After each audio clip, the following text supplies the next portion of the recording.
There is a bloody, brave little animal in Africa called the honey badger. It may be the meanest animal in the world. It kills for malice and for sport, and it does not go for the jugular. It goes straight for the groin. This typical description by American author Robert Ruark sums up what people have always thought about the honey badger. Many truly believe it is the most aggressive animal in Africa.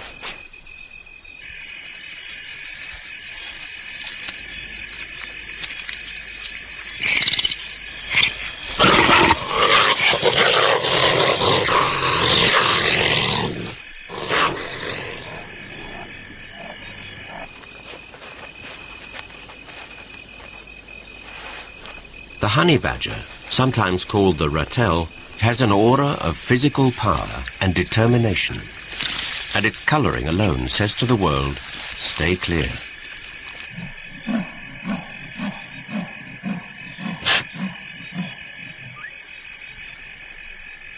The badger is a daring raider, able to tread where others never venture. Bees sometimes build their hives in cavities under rocks, where they feel safe from predators. As their name suggests, badgers are very partial to honey and are relentless in their efforts to get it. The badger's commando-like raids are not without danger, for African bees are known for their ferocity. They have the reputation of being killers, and there are many recorded cases of animals and humans being stung to death. The badger shows no fear of the bees, even though it has to go deep into the hive to get the honey. Some say it tranquilizes the bees by spraying them with its scent so they do not sting, but there's no real evidence of this.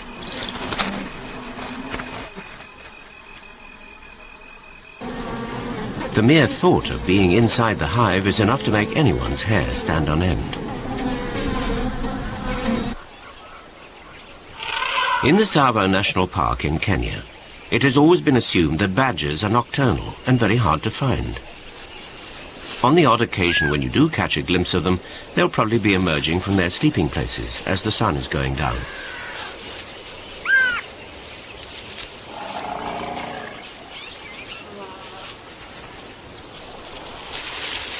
There they go, just as it becomes practically impossible to see them. And not at a leisurely amble, but at a fast trot, covering the ground at speed and making it very difficult to follow. They're generally very secretive and shy, but if you can get into position ahead of them, even though they'll notice you, they'll pass quite close by. Often there is a pale chanting goshawk nearby, too often to be a coincidence. Oddly, one of the badgers holds its tail up, while the other has it down. Sometimes they'll travel 7 kilometers in a night and change their sleeping places every day, digging their own burrows or using termite mounds.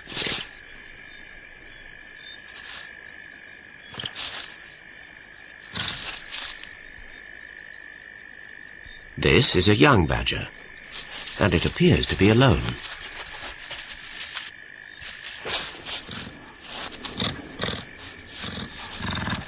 Young wild animals, once they have overcome their initial fear, often become easier to observe than their parents.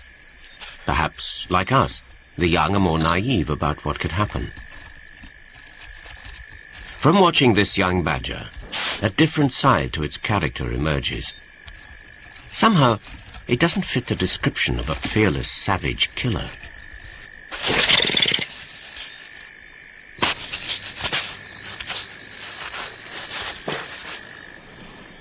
Honey badgers are highly efficient, four-legged digging machines. There must be something down the hole which the young female badger can detect by scent, a mouse or perhaps a lizard. It doesn't take her long to find out it's no longer in this hole, so she works out another possibility.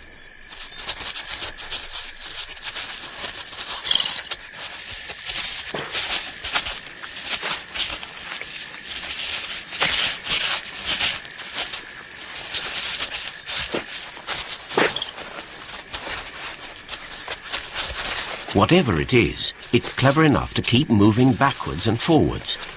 But the badger, displaying remarkable understanding, anticipates the moves and doubles back. Instead of a living animal, her attention is distracted by part of a dead one. Her digging activities have revealed an old ball joint from an elephant's leg bone. She is intrigued by its round shape, holding it in a particular way.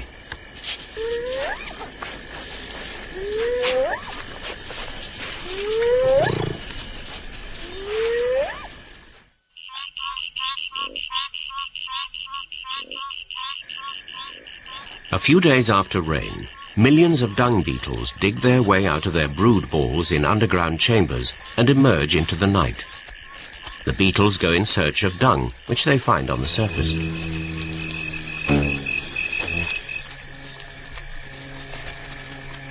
This is a very dangerous time for a beetle.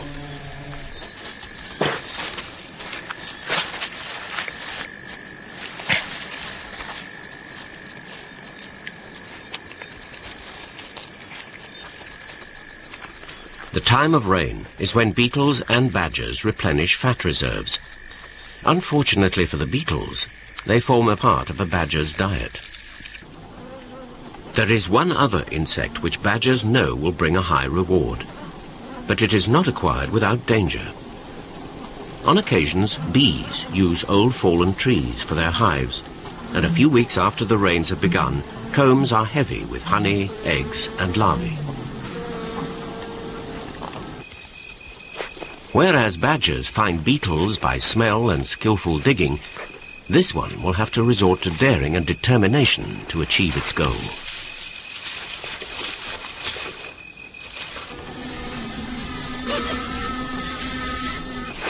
The actual business of getting into a hollow log is not that difficult. In this case, it's the reception the badger will get which is the problem.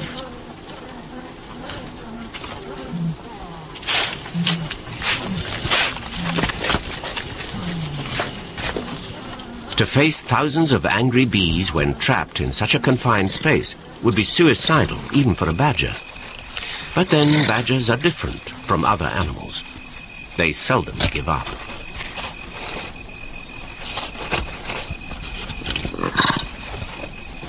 Bees can feel the slightest vibrations, and it's obvious they have sensed the badger as she clears out the hollow log to give herself room to move fast, backwards.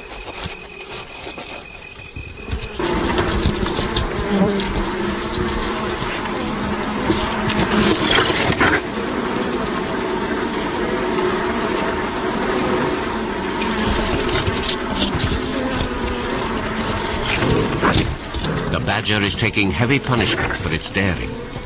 The bees are finding areas of its body where the stings hurt.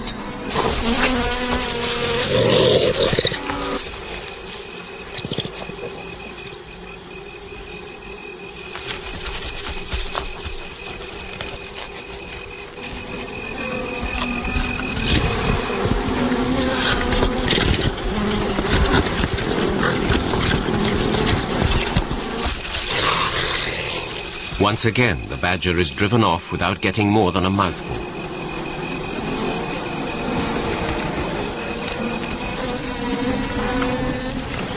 This time, a slower approach gives a reward of some honey, but she's taking stings all the time, and every one contains a drop of deadly poison.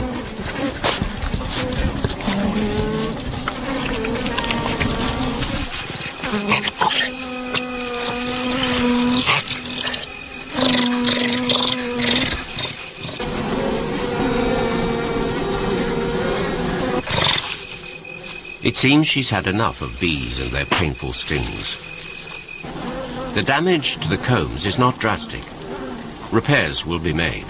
The swarm will continue to grow, unless, of course, the badger returns. An hour later, the badger is back. What did you expect? The bees have regrouped in numbers around the damaged combs, presenting a formidable defense against further attack.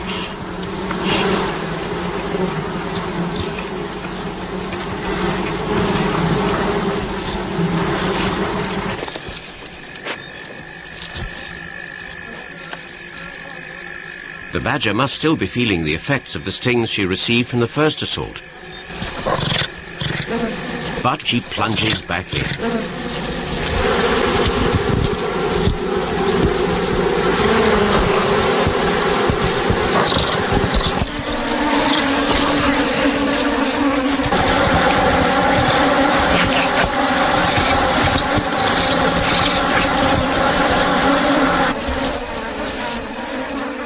The taste of honey is sweet, but it does come at a price.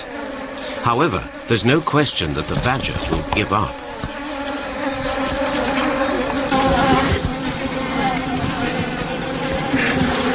Some of the bees are still fighting back, but probably most of the guards are dead. For once a bee has embedded its sting in an enemy, it dies. More casually now, but still carefully, the badger searches for the combs with the most honey. If she was stung on the tongue, it would really hurt.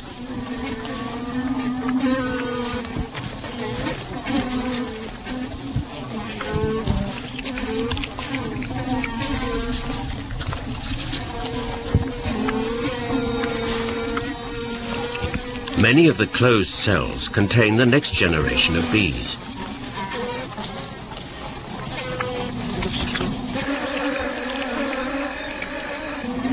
The damaged comb, weighed down by honey and larvae, sinks to the floor of the log.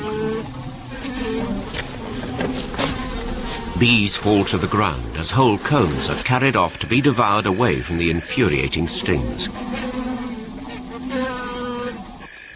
The badger has worked hard for its reward. The rich honey and larvae will sustain it for days to come. It will be the job of the worker bees to repair the damage to the combs, if the badger leaves any at all.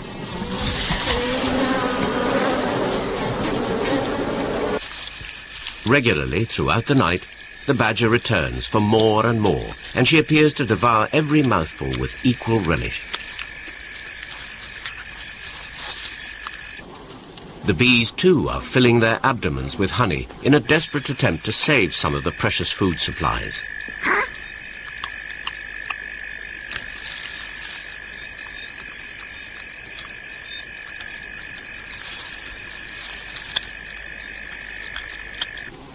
Some of the workers tend any larvae which are still living, but they will never hatch out and be part of this hive, for the badger has come back again for the last remaining comb. The bees make only a token attack as she works out the best way to make off with the final booty.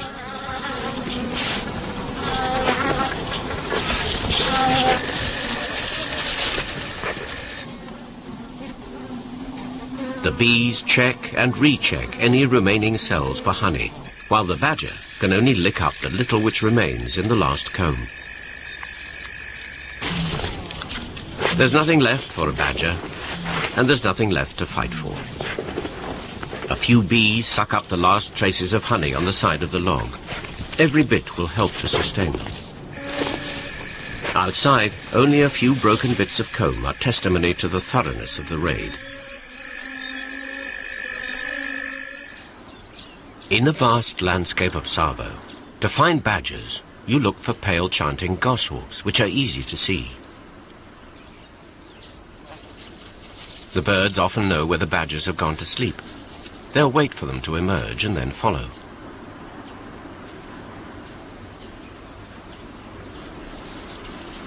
Honey badgers root out a huge number of small prey animals in their foraging for food. Mice and lizards live underground or in hollow trees, depending on the species. Badger and goshawk know this only too well. It is obvious that goshawks follow badgers to steal from them. While a badger is digging out its prey from one end of a tunnel, intended victims often escape from other exits. This gives the goshawks the chance to snatch anything fleeing from the digging activities. Even if a mouse is initially eluded, both badger and goshawk, it is still in grave danger. With its ability to follow the faintest scent trail, the badger can easily track it down. There is no escape for a mouse with a badger on its tail and a goshawk up above.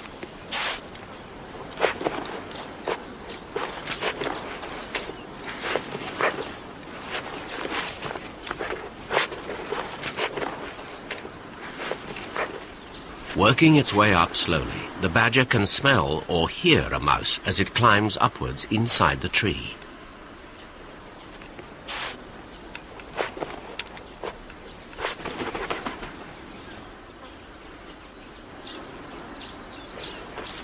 At the top of the tree, there is nowhere else for the mouse to go. If it had stayed inside the tree, it just might have been safe.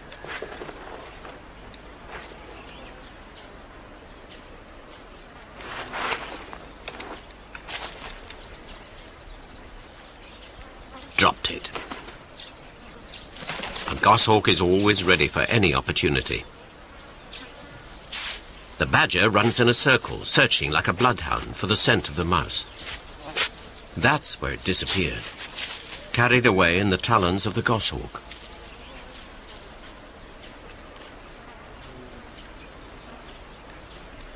There is still fresh scent in the tree, telling the badger that there are other mice to be had.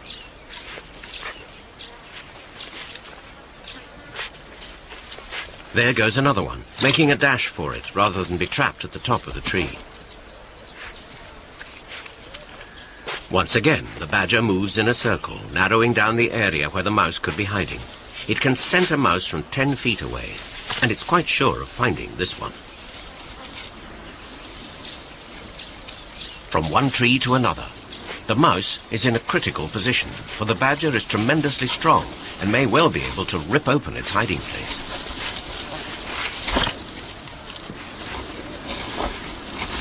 The dead tree weighs about 70 pounds.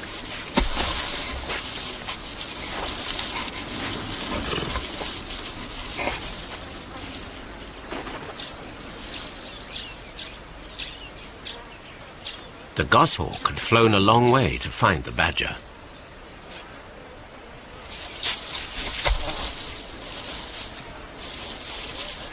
The badger is getting more and more annoyed, but so far the mouse is sticking tight, deep inside the hollow log.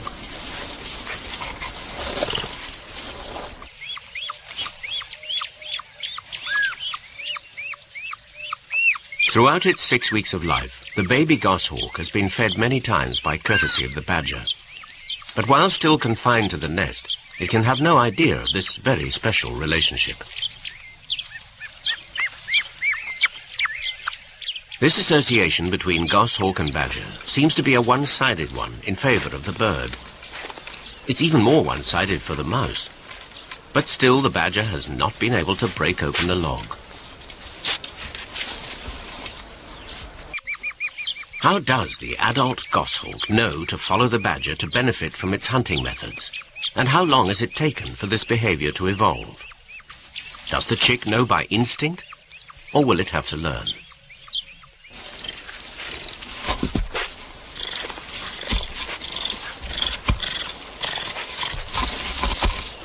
When the goshawk returns, the badger's temper is near breaking point. It's in no mood to tolerate any thieving goshawk near its infuriatingly inaccessible mouse.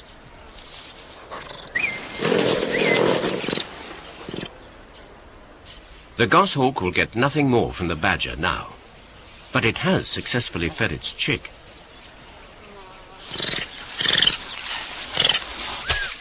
For all its strength and tenacity, this time the badger has not been able to break into the log and get the mouse.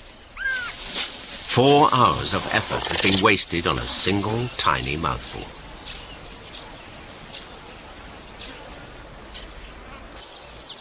In time, the goshawk chick flies from the nest to accompany its parents on their forays into badger country. Once again, one badger has its tail up, the other keeps it down. The adult goshawks are following as usual.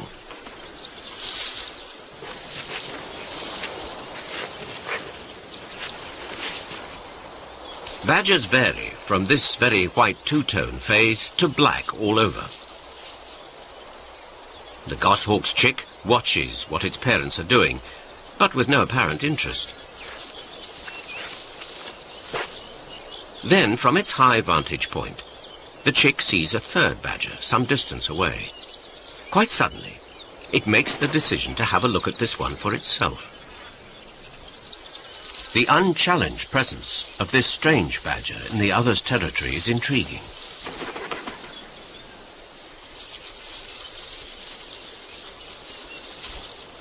The chick can see nothing to eat here, yet it persists in following the badger.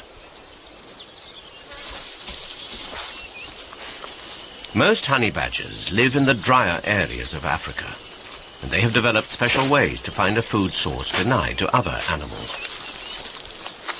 5 months ago, deep underground, a dung beetle dug a large chamber, filled it with dung, and then fashioned it into balls. She laid an egg in each ball, and in time they turned into larvae. Then they pupated, each fully formed beetle lying silent in its flexible skin.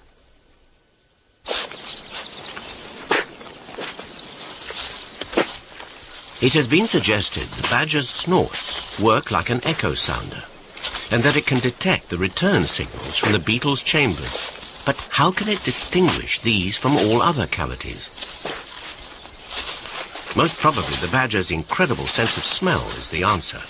Even though the ground is very hard, there must be the faintest of smells filtering up to the surface. The badger does not follow the original sloping tunnel which the beetles made, but digs straight down to the chamber. As the pupae make no noise, the only possible way for the badger to detect them is by scent.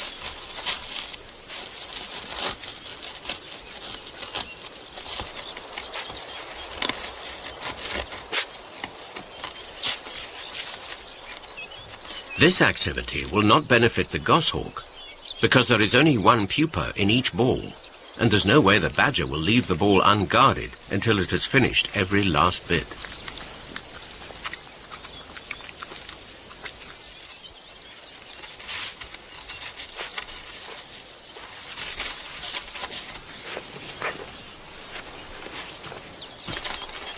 Although the pupae are not large, they are highly nutritious and well worth the effort of digging them up.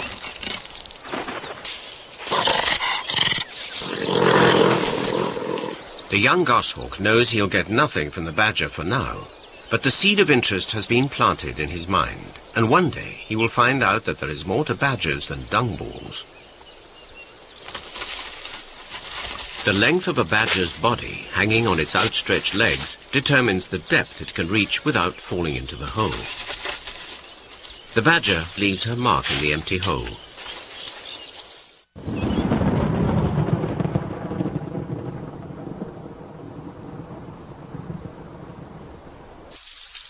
When heavy rain falls, the dry land becomes flooded for a few hours. The water creates a new set of rules for animals not used to dealing with such conditions.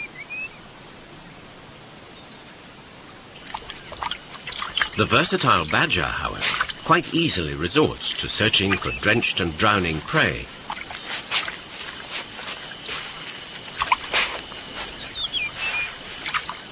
Her nose tells her there is something inside the log.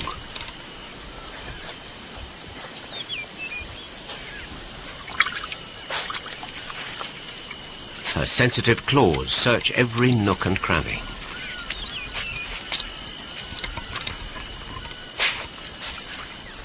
Inevitably, she finds and hauls out an unfortunate wingless cricket. Not many animals eat these crickets. They taste horrible.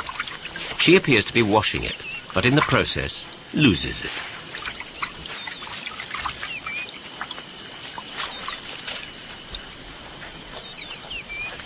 It might appear she's going to have to leave without finding the cricket, but that would be very unlike a badger.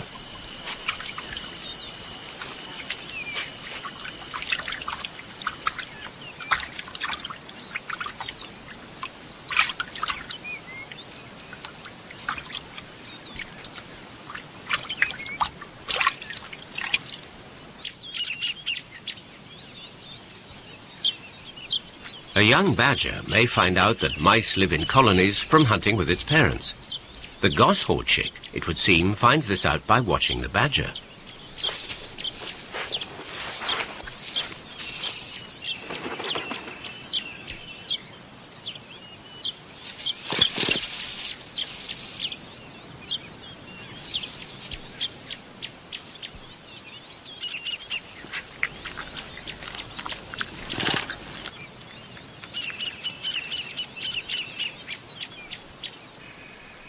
This termite mound has fresh badger tracks around it.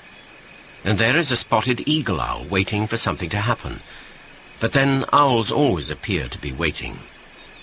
Or could it be that owls take the place of goshawks after dark, hoping to benefit from the badger's nighttime hunting?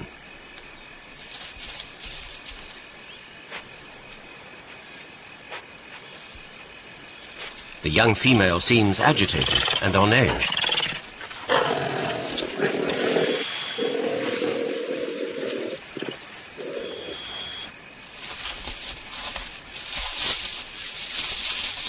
She's behaving in a very strange way.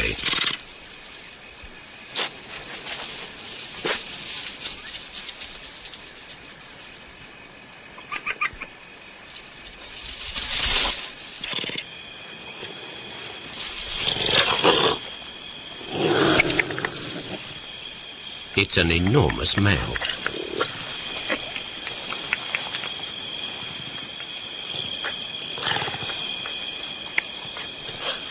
The clicking sounds come from the female.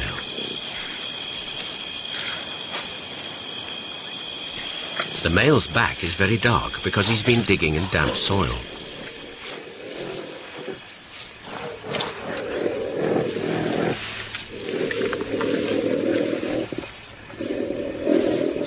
It would appear the female is trying to entice him into the mound with these extraordinary noises. Honey badgers are extremely cautious of anything new and take time to make up their minds.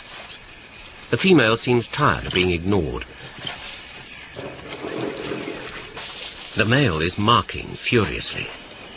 Perhaps he's a nomad and is now laying claim to the territory. Perhaps he's also preparing to take possession of the unattached female. Quite suddenly, he hurries to the mound.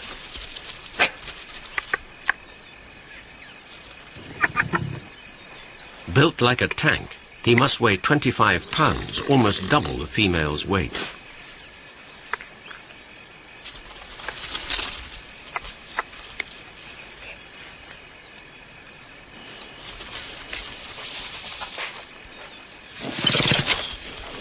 Now he's marking the mound.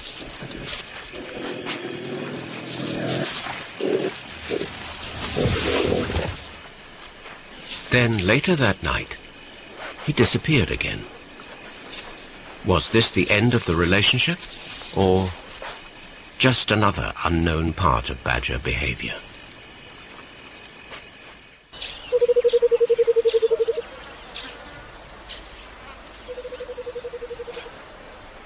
Leopards live in badger country, or one could say badgers live in leopard country. Whichever way, there comes a moment when they must meet.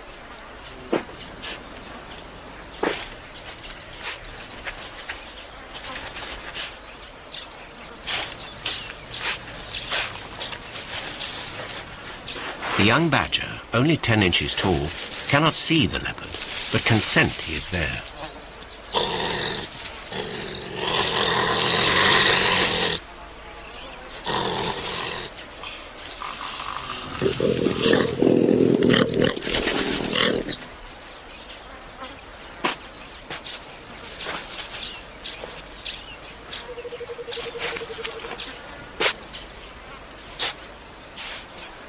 The leopard really isn't interested in the badger.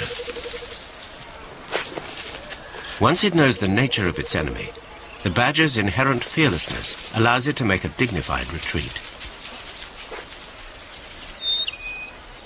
The goshawk chick is learning fast about badgers, even though he has not benefited in any way yet.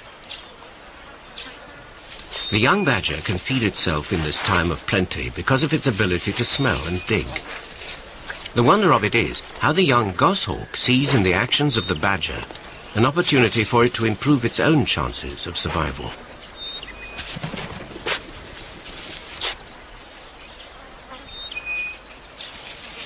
The badger can smell that the elusive mouse went this way. Then it disappeared, as if plucked into space, just as must have happened many times in the past during the lifetimes of both their parents. But still the badger is not to be deceived. It would appear it can now smell that the mouse has been taken up into the tree.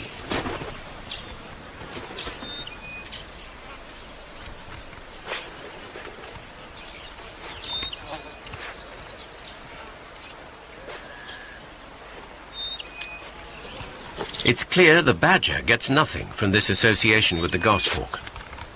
But finally, after weeks of learning, the goshawk has found out how to exploit the badger, and in turn will show its chicks how they can do the same.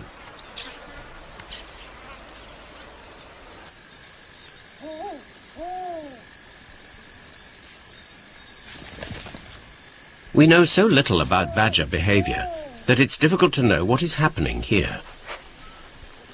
How long have these two been together? How did they meet? If the badgers are not too fat, they use the air vents where the termites do not live.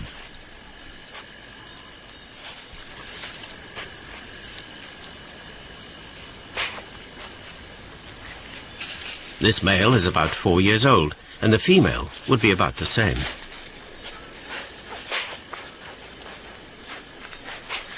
It does seem as if this pair is investigating this mound very carefully with a view to moving in and remaining for a while.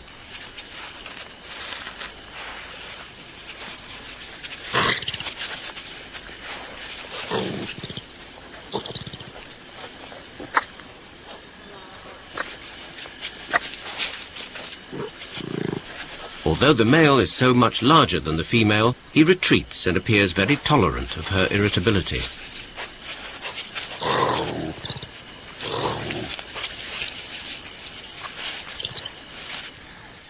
The genet lived here before the badgers moved in, and it's going to be some time before it can move back.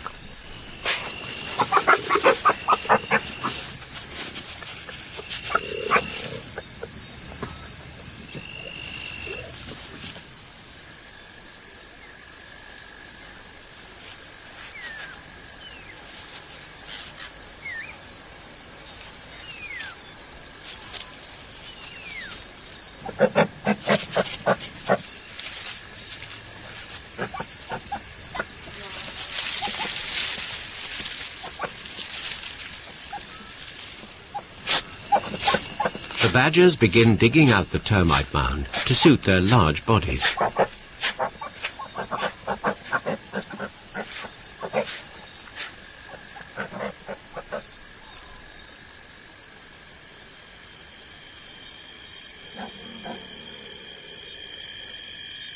Some distance away from the termite mound, another drama is unfolding.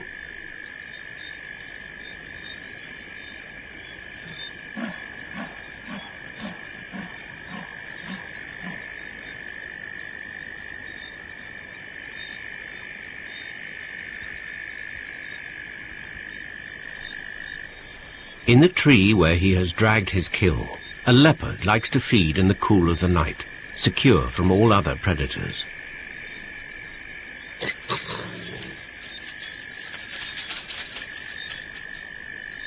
A leopard is the ultimate large tree cat, perfectly at home in the branches or sliding vertically down the trunk.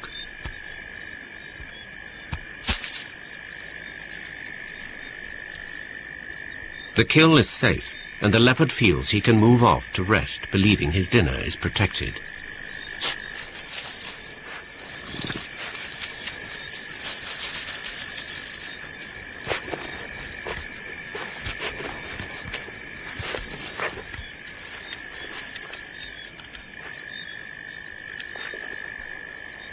Just out of sight, the leopard is unaware of events in his tree.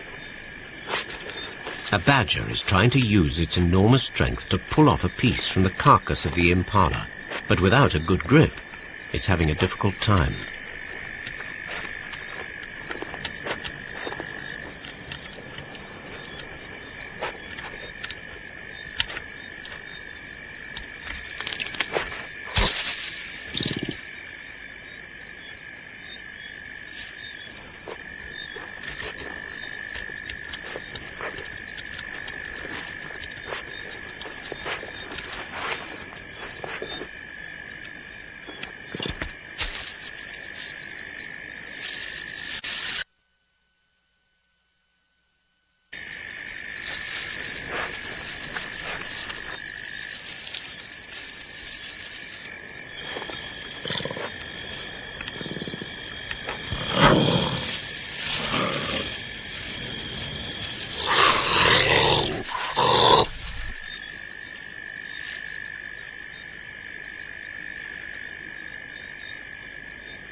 The leopard was caught napping by the unexpected intrusion of the badgers.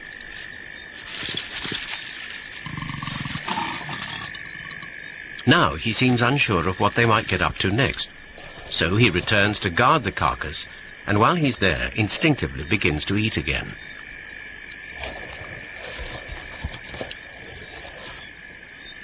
A slender mongoose is here for the pickings too, if he gets a chance.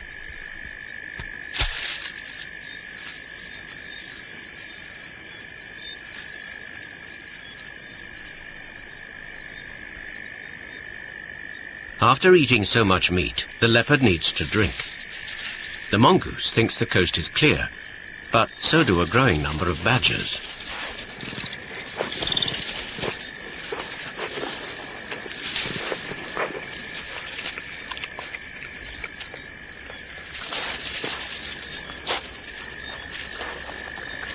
The mongoose already has an old wound on its neck from some violent encounter in the past.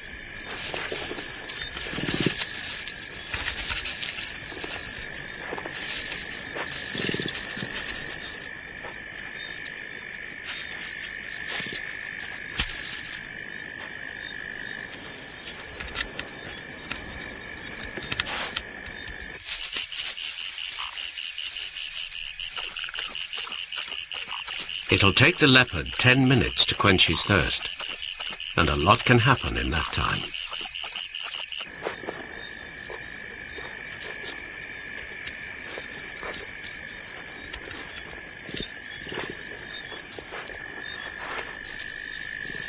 There are now 8 male badgers feeding off the leopard's meal, which dispels any idea that a pair defend a territory. But where are the females?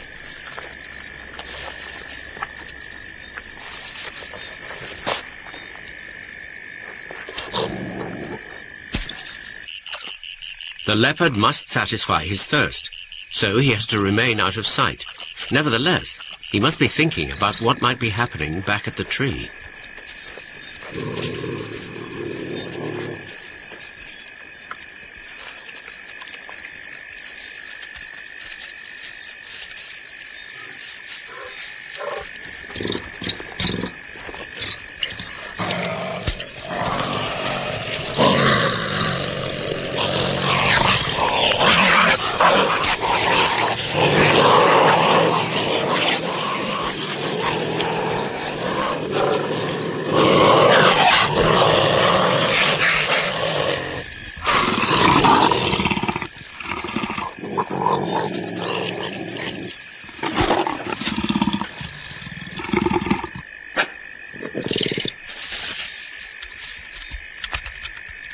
For a moment, the leopard's attack had unleashed the blind fury which gives the badger its reputation.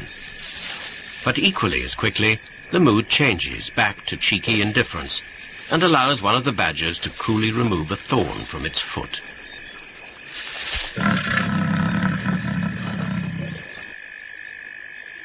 A hyena, attracted by the noise, wisely keeps its distance from the two formidable predators.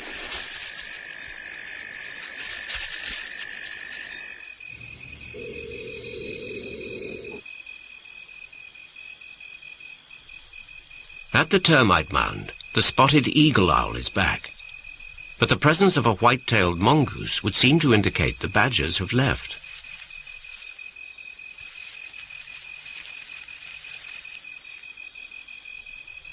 The genet is back too, although it is still very wary of the lower entrance to the mound.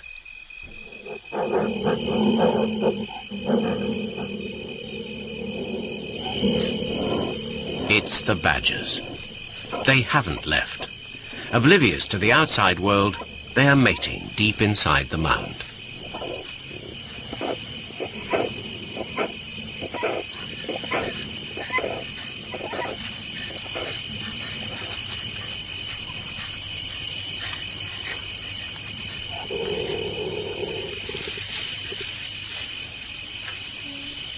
The female badger will be on heat for 3 days, and for most of that time, the badgers will stay underground. The leopard is still chewing away at the impala, but finding it tough going as the skin dries out and the bones become hard and brittle. The badgers are still below, keeping the pressure on the leopard all the time.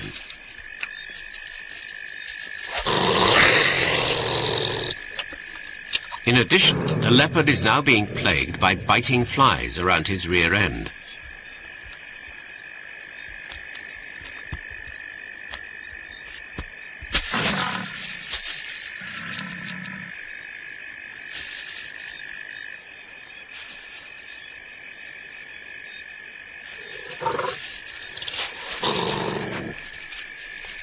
To get away from the flies, or maybe the badgers, or perhaps both, the leopard heads for the thick bush. And that's an open invitation to the badgers.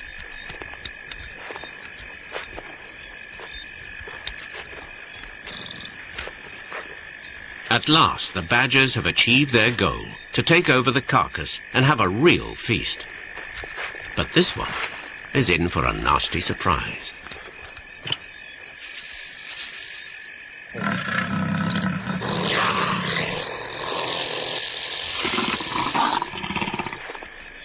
This could be seen as an embarrassing but also dangerous moment for the badger, for it cannot defend itself when clinging to the tree. Although its daring got it into this situation in the first place, its audacity may now just save it from being killed.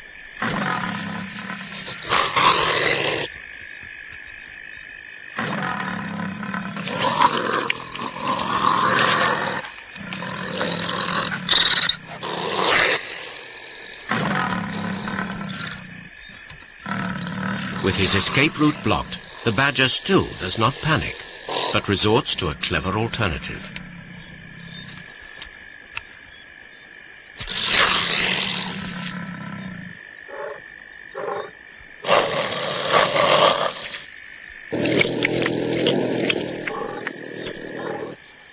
The leopard's still in command, but only just.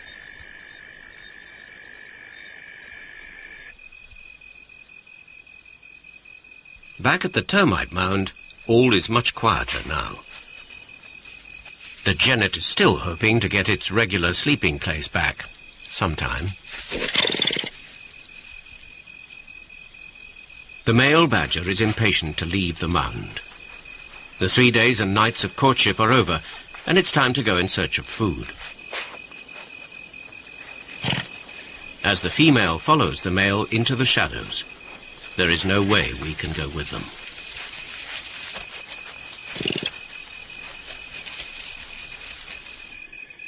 After 65 days in some distant hiding place, a single cub will be born, hairless and blind. But it will only see well at 3 months, when, for the first time, it will leave the burrow to follow its parents. The leopard is still hanging in there, perhaps playing dog in the manger, for there is still enough meat on the dry carcass for a hungry badger, although the leopard, after such an extended meal, has no real appetite for it. The 120-pound leopard is able to kill an animal its own weight and then leap up into a tree with it. The badger, with its great energy and specialized hunting ability, can exploit many sources of food, some of which are only accessible to badgers. In addition, its arrogant and fearless nature ensures that this little animal is able to exist very efficiently in a tough world. Even though they undoubtedly have a formidable temper, amongst themselves they are gentle and tolerant, seldom fighting even over food.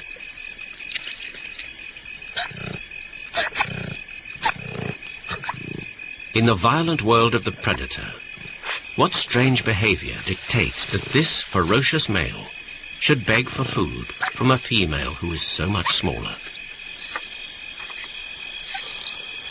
The honey badger is certainly no mean animal.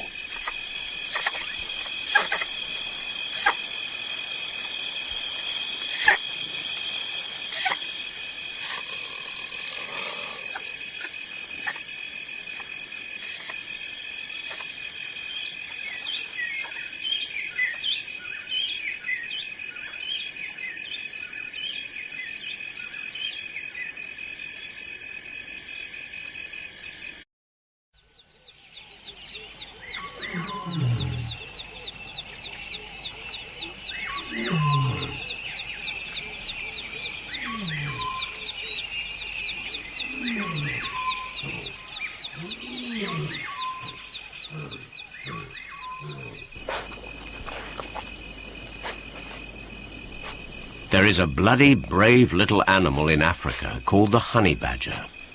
It may be the meanest animal in the world. It kills for malice and for sport, and it does not go for the jugular. It goes straight for the groin. This typical description by American author Robert Ruark sums up what people have always thought about the honey badger. Many truly believe it is the most aggressive animal in Africa.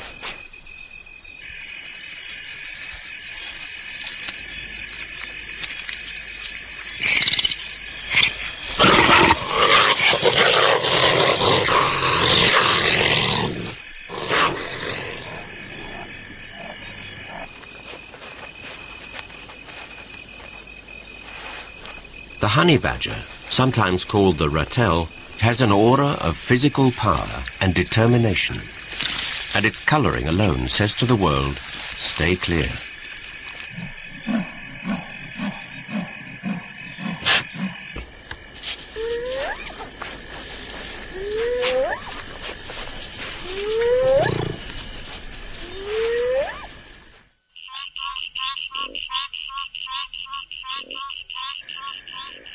A few days after rain, millions of dung beetles dig their way out of their brood balls in underground chambers and emerge into the night. The beetles go in search of dung, which they find on the surface.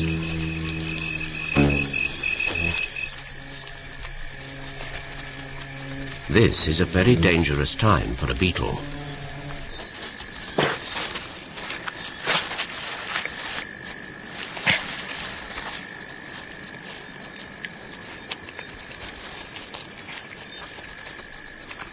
The time of rain is when beetles and badgers replenish fat reserves. Unfortunately for the beetles, they form a part of a badger's diet.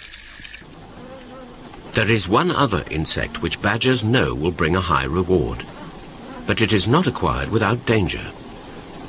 On occasions, bees use old fallen trees for their hives, and a few weeks after the rains have begun, combs are heavy with honey, eggs, and larvae.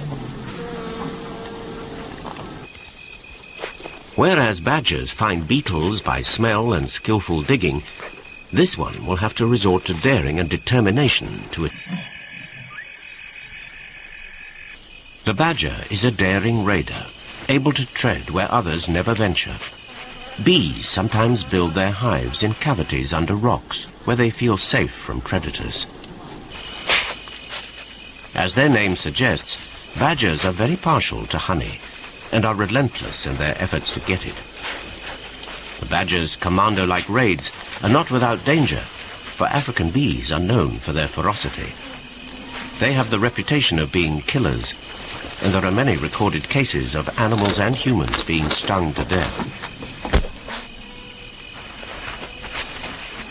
The badger shows no fear of the bees, even though it has to go deep into the hive to get the honey. Some say it tranquilizes the bees by spraying them with its scent so they do not sting, but there's no real evidence of this.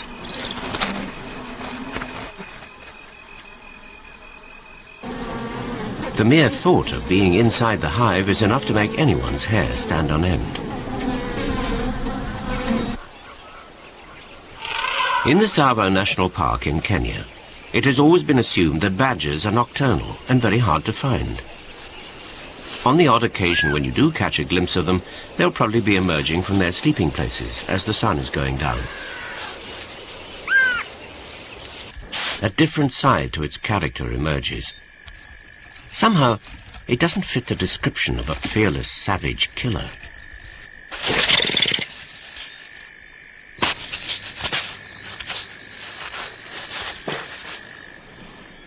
Honey badgers are highly efficient four-legged digging machines.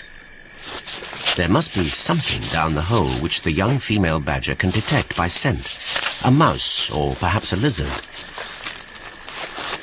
It doesn't take her long to find out it's no longer in this hole, so she works out another possibility.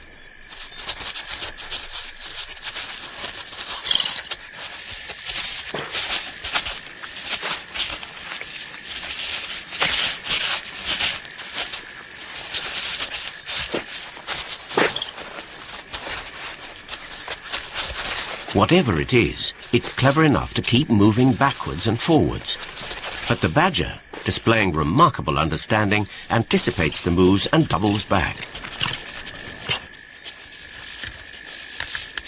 Instead of a living animal, her attention is distracted by part of a dead one. Her digging activities have revealed an old ball joint from an elephant's leg bone. She is intrigued by its round shape, holding it in a particular way.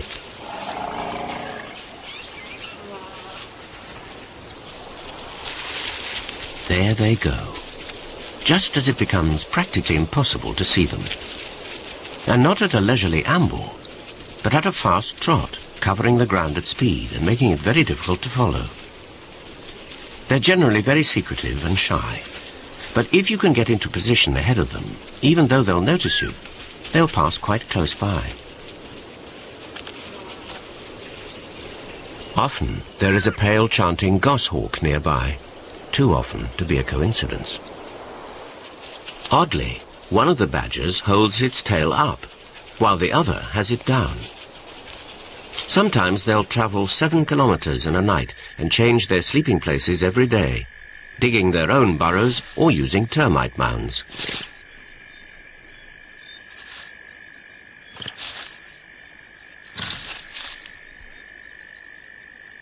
This is a young badger, and it appears to be alone.